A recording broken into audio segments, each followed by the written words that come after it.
Hey guys, back again. Shot a little video of the Hatsan Novastar last week, and this is just a little update video. I did take it to the range last Friday and started putting some shots through it. Very happy. I've got it dialed into 50 yards, and I was doing quarter-size groups, which I was pretty happy with. Unfortunately, the range that I chose to shoot at, I'm one of the only guys that goes there that shoots air guns. And I don't know if you've ever shot at a range and there's guys shooting on both sides of you. It's kind of distracting when people are shooting regular guns and you're trying to shoot an air gun. So I've got a line on a different range that's a little quieter, where I think I can kind of get my own corner and really, really be able to concentrate. But so far, very happy. I put probably almost 300 shots through this. Again, this is the Hatsan Novastar 25 caliber. The only issue I've had so far is with the trigger. And doing some investigating, I found out that these Quattro trigger setups the internal mechanisms inside have like I don't know if it's a paint or what it is, and I actually had my trigger get stuck at the range. I was pumping shots through. I mean, I was cycling pretty quickly, and then all of a sudden I got to a shot and I cocked it and it just did not fire, and there was like a delay, and then all of a sudden it went off. Kind of scary. So I packed it up at that point because, again, some guys had come in and kind of took over the range, and there's a guy next to me shooting, and the shells were literally hitting me in the face. And it's kind of hard to concentrate on what you're doing when you're getting hit in the face with shells.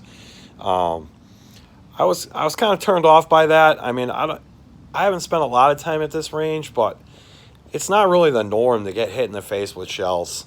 Obviously, I was wearing safety glasses and earmuffs, not so much from my gun, but from other people's gun. This thing is, I don't know if you can see, I've got the Donnie FL on there.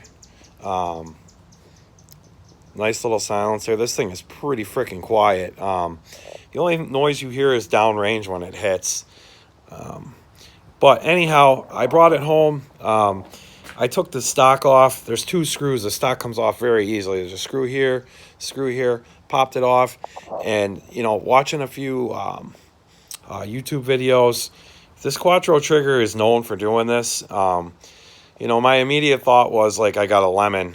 But, in reviewing this Quattro trigger setup on some of these YouTube videos, I saw what the problem is. And I was actually able to lube the trigger without taking it apart. I just got a little pin oiler, and I was able to get the oil up in there, and I worked the mechanism without taking it apart, and I got it to fire again. And I cycled it probably 50 times and had no jam. So I'm pretty happy with that. At some point, I am going to take the trigger apart fully and take the paint off the internal mechanism parts and polish them. I'm trying to think of the guy's name. There's a guy has a YouTube channel. He's done quite a bit with these Hatsans, not necessarily the Nova, but the Quattro trigger setup. He's got like 5 videos on the Quattro trigger, and they're very, very thorough. But it seems like the paint that they put on these internal mechanism parts in the trigger, it kind of causes some binding, and his recommendation is to take the paint off. Obviously, you don't want to change the shape of the parts, but take the paint off and polish the parts, like polish them like mirror smooth, and then grease everything up and put it back together, and you should have no problem. So other than that, this thing has been firing great. I wish I was able to get you guys some video. When I was at the range, I was going to start shooting, and things got busy. So I'm gonna try to get to the range again this weekend. I'm gonna go to a different range and try to get you guys some video of me shooting. I don't really have a proper setup to like set up a camera so you can see shot to shot. I don't have a scope cam yet. That's something I want to get.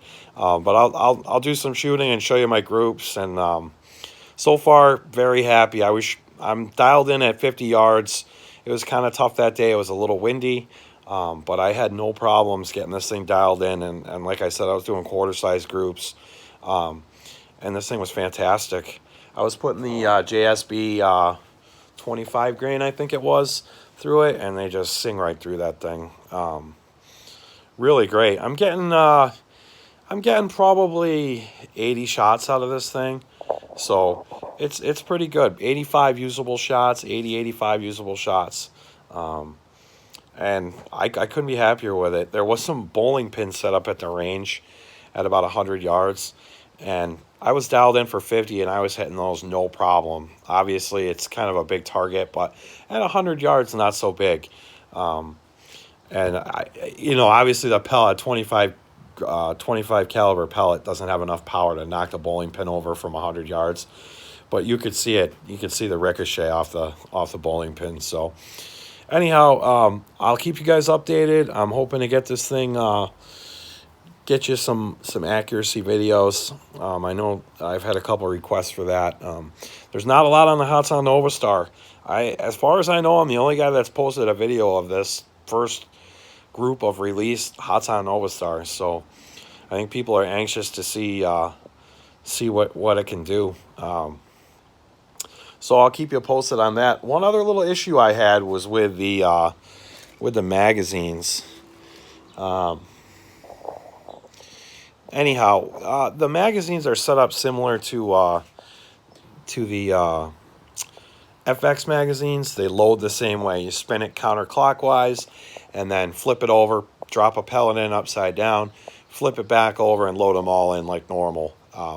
One thing I had to do with my magazines is there's a little Phillips head screw right in the center of the magazine, and it seems like every time you load the magazine, it tightens itself up a little bit. So there's a couple occasions where I had to actually loosen that screw a little bit, because it was getting so tight that I couldn't turn the cover anymore. And I actually read a review on Pyramid Air. Somebody said that he almost ruined his magazine like right out of the box.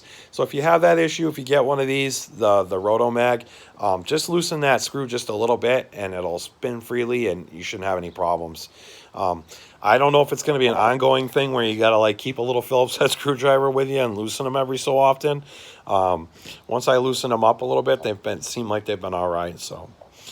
All right, stay tuned, and I'll try to get you guys some accuracy videos other than just taking my word of mouth. But thanks for watching, and I'll catch you next time. Thanks.